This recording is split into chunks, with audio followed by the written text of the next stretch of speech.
Sebelumnya,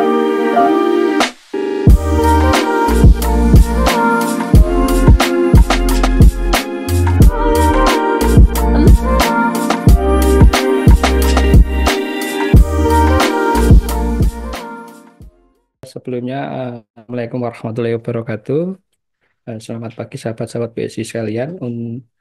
Untuk materi TikTok pagi hari ini, saya akan membawakan materi terkait dengan apa, solid prinsip, teman-teman. Mungkin sebagian besar teman-teman sudah pernah dengar apa itu solid principle, uh, khususnya dalam pengembangan aplikasi. Jadi Split Principle ini kita pakai khususnya teman-teman dev ya untuk mengembangkan aplikasi yang dia sifatnya fleksibel, mudah di-maintain dan mudah dites dan juga mudah untuk dibaca kodenya. Nah, ini bagian dari ini ya OOP ya, Check Oriented Programming. Eh, jadi dalam Solid Principle itu ibarat kata kita punya kode atau apa ya yang ketika itu kita masih kecil itu kayak ilustrasi di sini kita gambarkan sebagai contoh sebagai sebuah naga seekor naga ya teman-teman, seekor naga yang masih lucu, masih jinak, namun ketika kode itu mulai besar dan semakin kompleks, itu seperti naga yang sudah dewasa, susah diatur dan mungkin lebih apa namanya untuk kita kembangkan kalau analoginya dalam aplikasi ya. Nah, terus bagaimana cara membuat aplikasi itu yang bisa sustain, bisa bertahan dari banyaknya perubahan atau request dari user? Maka kita bisa menerapkan salah satu prinsip dari Solidable ini. Sebelum lebih lanjut, ada beberapa istilah penting ya teman-teman. Mungkin sebagian sudah juga pendengar. Itu yang pertama terkait high level module itu seperti kalau di kita ya, di teman-teman backend itu ada kelas atau service atau apa namanya hal lainnya yang isinya itu terkait dengan proses bisnis logic. Nah, itu bisa masuk ke high level module. Kemudian kalau yang low level itu terkait dengan kelas yang dia langsung berkaitan dengan hal teknis seperti driver database, file system, dan lain sebagainya. Kemudian yang ketiga ada interface atau abstraksi, itu semacam kelas yang isinya hanya fungsi tanpa implementasi. Jadi nanti fungsi itu yang ada di interface akan diimplement eh, di kelas yang manggilnya. Bukan memanggilnya, tapi yang mengimplement atau mengextendnya. Nanti interface-nya akan dipakai di eh, service ataupun eh, controller seperti itu. Kemudian repository atau service seperti yang teman pakai untuk repo ini terkait dengan akses data ya, sedangkan service itu terkait dengan proses bisnis atau logic. Kemudian dalam table itu adalah kondisi di mana kelas yang dia saling bergantungan penuh. Nah, itu nanti harapannya itu dihindari langsung. Jadi tidak ada kayak service yang langsung bukan service ya, controller yang memanggil langsung service tanpa perantara layer di tengahnya itu ya layer interface atau abstrak. Kemudian loosely coupled ini adalah ketergantungan rendah ya. Jadi nanti eh, controller atau service itu menggunakan interface untuk mengimplement teknisnya seperti apa dari fungsi-fungsi tersebut. Kemudian ada superclass juga. Ini terkait dengan kelas induk ya, kelas induk nanti yang bisa diturunkan ataupun eh, dipakai di kelas lain dan subclass ini adalah menggunakan atau mengimplement dari kelas lain. Ini terkait dengan prinsip-prinsip yang ada di atau istilah ya yang ada di Solid Principle. Ini apa tadi itu ya apa alasannya ya itu tadi yang pertama itu mudah dipahami, mudah di maintain, fleksibel karena nanti kita pecah menjadi beberapa file ya terkait dengan masing-masing tugasnya itu seperti apa. Ini ada ilustrasinya. Ada, yang pertama itu ada SRP, Single Responsibility Principle. Kemudian ada Open Close Principle, List Scope Substitution, ada Interface Segregation, dan Dependency Principle. Lima ini ya, lima prinsip ini kemarin saya sempat ngobrol dan sebagian besar teman-teman sudah mengimplementasikannya di proyek teman-teman.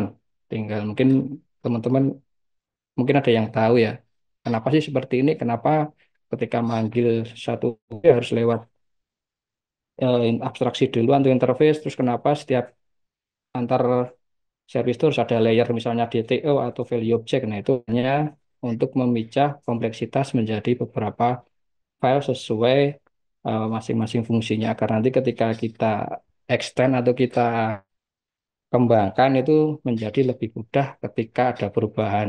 Jadi ketika merubah itu tidak perlu takut untuk merubah proses bisnis atau fungsi-fungsi yang lain. Karena nanti setiap apa namanya setiap apa ya lapisan itu ada layernya. Kalau teman-teman pernah lihat diagram clean code itu yang ada lingkaran itu mas setiap setiap layer setiap lapisan itu akan ada layer yang saling dipanggil.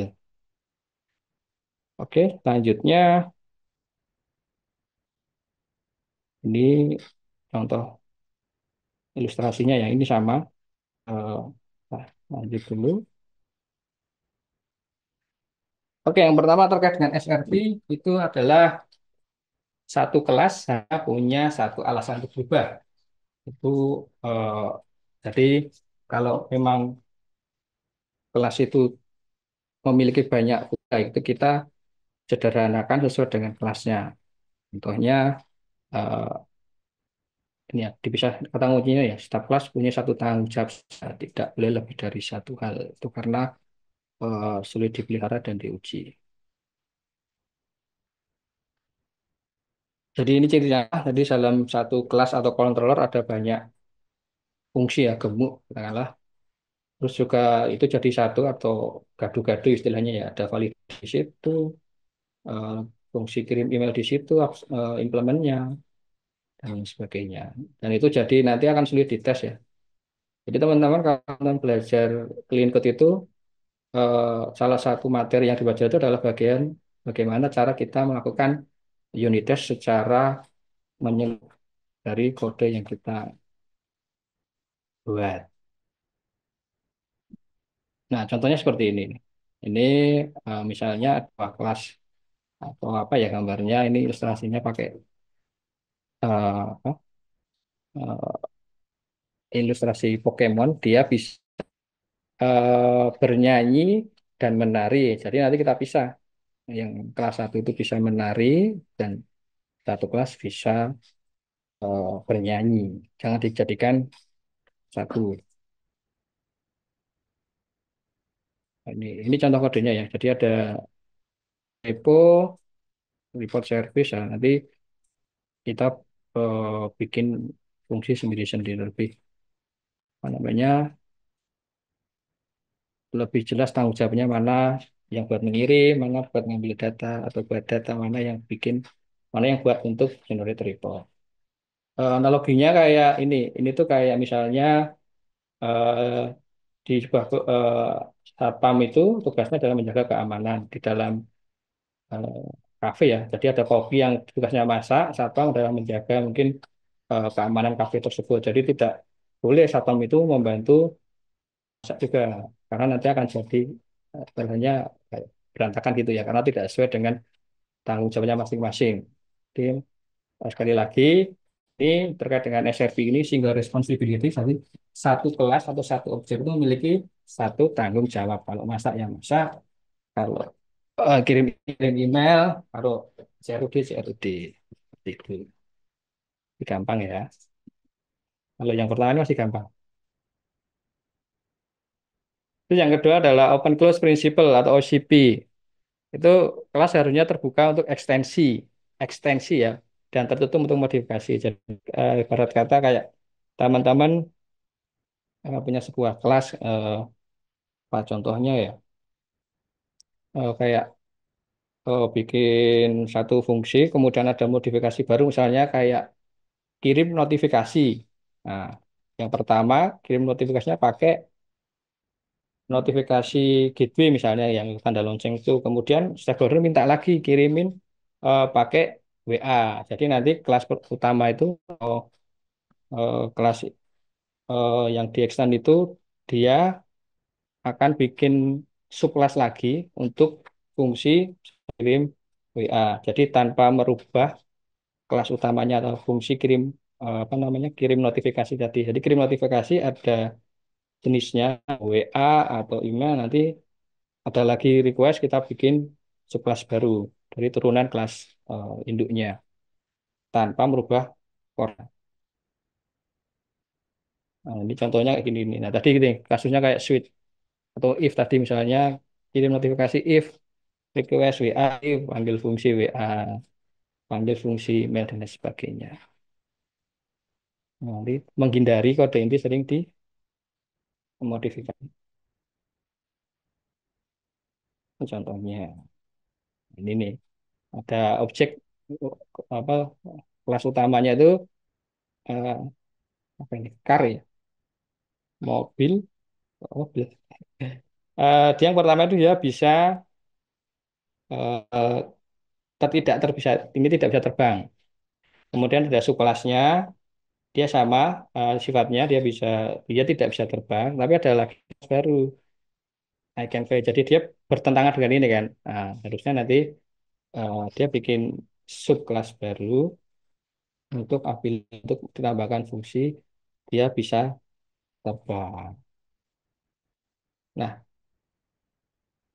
oke, selanjutnya contohnya kayak gini nih.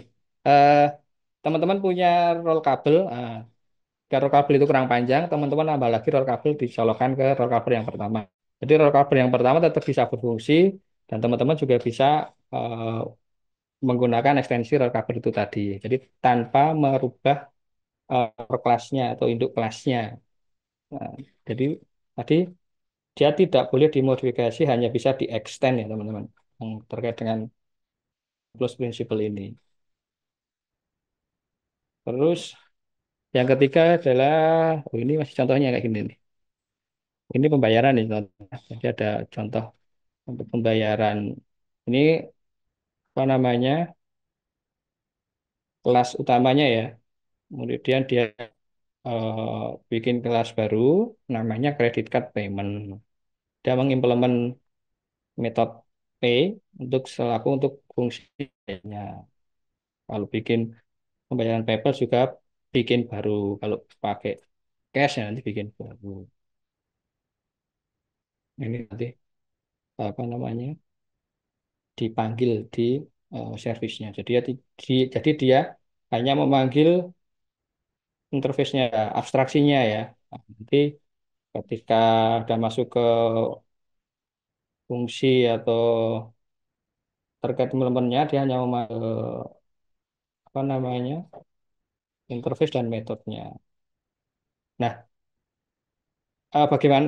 Ini sebenarnya ada satu lagi ini yang namanya service container. Jadi dia eh, misalnya di payment method ini dia bisa tahu pay-nya itu menggunakan yang credit card atau PayPal. Ini kan nanti ada satu lagi layer namanya dia service container itu untuk membinding atau apa ya, membinding, memetakan eh, si payment ini, payment method khususnya fungsi pay ini menggunakan eh, bukan abstraksi ya, implement menggunakan yang mana credit card atau PayPal.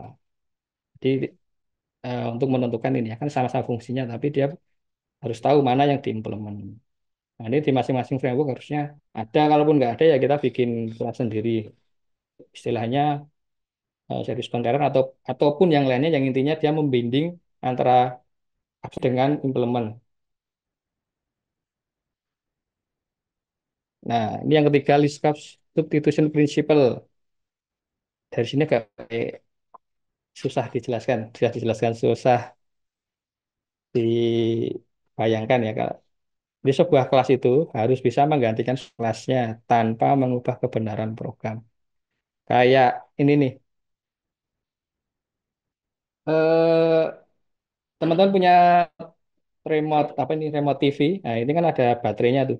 Nah, ketika teman-teman ganti baterai itu dengan merek A atau B, itu tetap itu harus berfungsi. Jadi baterai ini turunan dari misalnya baterai ABC kan turunan dari baterai misalnya. Nah, jadi ketika baterai ABC dipakai, dia tetap bisa berjalan selayaknya kelas utamanya atau rootnya kelasnya seperti itu.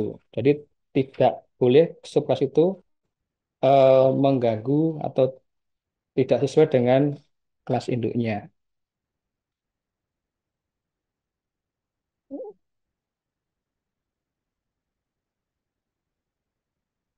Ih, kemudian ini contohnya ya, ciri-ciri yang salah itu tuh, jadi eh, subkelas atau kelas yang mengimplement atau mengextend itu melempar eksepsi karena dia bukan bukan apa ya, bukan behavior dari subkelas itu. Nanti ada contohnya. Kemudian ada dummy implementation nih, sama ini, cuman dia nge-returnnya return kosong karena dia bukan fungsi atau behavior dari subkelas yang mengimplement dari kelasnya. Nah, ini contohnya, ilustrasinya ya. Kayak tadi, eh, dia ini apa? Kirby. Dia kelas utamanya, kemudian kelas utamanya itu bisa bikin kopi. Terus kelas childnya ini yang warna biru ini, terus ada sebuah pertanyaan, Hai, dapatkah kamu buat kopi dari subkelasnya? Dan dia jawabnya tidak. Nah, seperti ini nggak boleh. Harus sifatnya harus sama persis dengan kelas rootnya atau interface-nya. Jadi ini contoh yang bagus, dia bisa mengimplement semua fungsi yang ada di apa namanya kelas rootnya. Contohnya, jadi eh, agar kita bisa bikin setiap behavior atau fungsi itu bisa diimplement, kita mm, interface atau abstraksi sedetail mungkin. Misalnya kita bikin eh, kelas burung, dia hanya bisa terbang. Kemudian ini contoh yang jelek, dia ada penguin, ada kelas penguin, dia nge-extend kelas burung, padahal penguin nggak bisa terbang. Nah, karena dia ngelempar exception ini, karena dia tidak sesuai. Jadi ini contoh yang salah. Nah, yang benar, nah, dia bikin abstrak kelas, namanya burung, terus kemudian bikin interface lagi untuk fungsi terbang, kemudian ada kelas Sparrow ini, dia mengimplement, dia mengekstan burung, kemudian mengimplement fungsi terbang di dipisah ya teman-teman. Jadi teman-teman harus bisa membaca secara jeli eh, apa namanya ya, entity. Kalau di DDD itu kan ada entity, kemudian value object, kemudian agregat, kemudian bounding context. Nah, itu teman-teman harus bisa memahami untuk menentukan untuk menentukan apa objek atau kelas yang harus kita bikin untuk mendukung eh, sebuah proses bisnis. Nah, kemudian untuk yang interface regression ini tadi ya, kita harus menggunakan abstraksi, tidak boleh langsung mengambil implementasi kayak kita langsung manggil service di controller atau manggil service di handler itu juga terus ada layer di tengah. Jadi suplas tidak boleh dipaksa untuk bergantung pada metode yang tidak mereka gunakan ya. Oh, ini salah. Jadi salah yang tadi saya jelasin ralat, mohon maaf, yang ISP ini terkait dengan apa namanya interface mana yang dipakai. Jadi interface-nya harus benar-benar sesuai dengan eh, behavior atau sifat dari subclass-nya. Jadi interface harus spesifik kecil, bukan gemuk dengan banyak metode. Kalau interface harus besar, kelas yang mengimplementasikannya bisa dipaksa menuliskan metode yang relevan. Jadi benar-benar yang harus sekecil mungkin. Jadi kita akan memisahkan namanya, memisahkan tingkat kompleksitas atau SOP ya, Spirit of Content.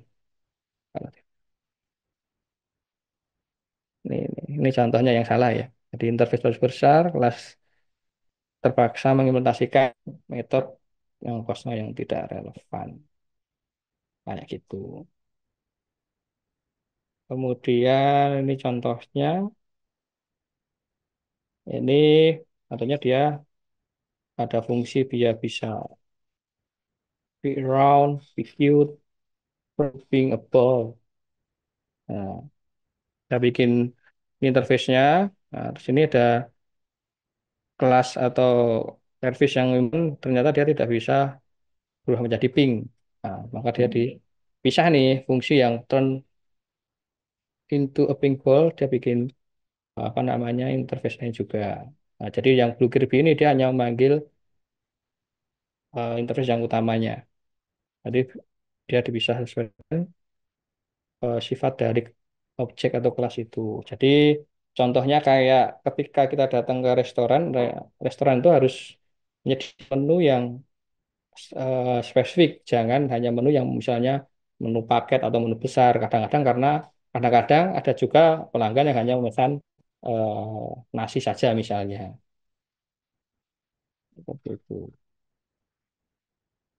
Kemudian yang contohnya ini ya tadi dipisah. Jadi ini kayak contohnya ada dua kelas ya, human dan robot. Robot itu bisa kerja tapi nggak makan. Kalau yang manusia dia kerja dan makan.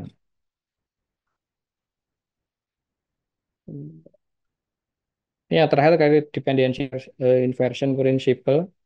High level modul tidak boleh tergantung pada low level modul. Keduanya harus tergantung pada abstraksi. Nah, ini yang tadi tak jelasin sebelum yang salah itu. Jadi kayak kelas service itu ketika manggil misalnya repo ya terkait dengan data, dia harus ada layer di tengahnya berupa abstraksi untuk memanggil fungsinya. Jadi contohnya kayak analoginya itu kayak teman-teman kalau pas ngecas HP, teman-teman nyolokin charger itu di colokan listrik, teman-teman nggak peduli itu listrik dari PLN atau dari genset atau listrik, yang penting HP-nya casnya masuk atau terisi dayanya. Jadi kita nggak perlu tahu sekarang itu seperti apa prosesnya. Yang penting tahu kita HP itu ke cas. Nah, ini tidak menggunakan abstraksi, langsung manggil implementasi, nggak pakai. Contohnya, I can walk with this unique pink boot. Ternyata dia tidak, dia yang bisa, dia dipecah ini ya. Jadi bootsnya ini, sepatunya ini dipisah. Jadi dia bisa berganti menggunakan sepatu warna merah muda atau warna biru itu tinggal kita pasangkan saja.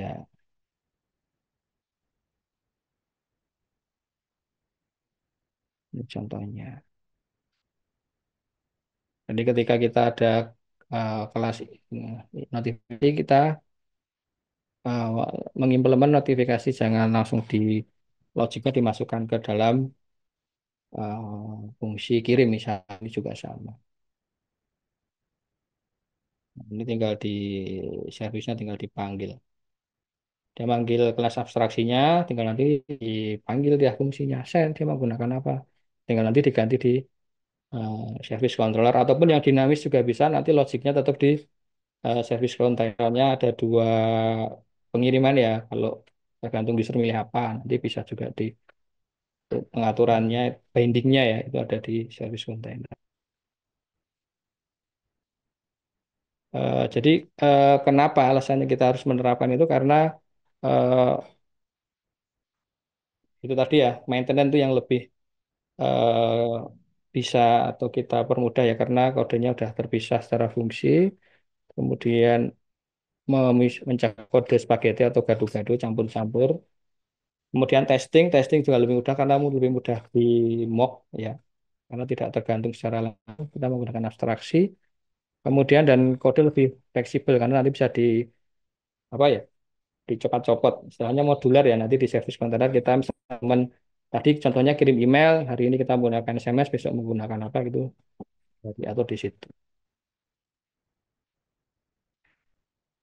Jadi teman-teman, eh, tidak harus apa semua. Minimal ya satu dulu, nanti saya bertahap bisa sampai syukur-syukur 5 itu ya. Kalau teman-teman sudah menguasai OP, harusnya harusnya lebih mudah untuk memahami itu semua. Atau langsung praktik juga lebih bagus daripada eh, teori ya. Seperti itu. Itu dari saya. Jadi untuk ininya apa? Materinya ya teman-teman silahkan kalau ada yang perlu diskusikan bisa tanya langsung.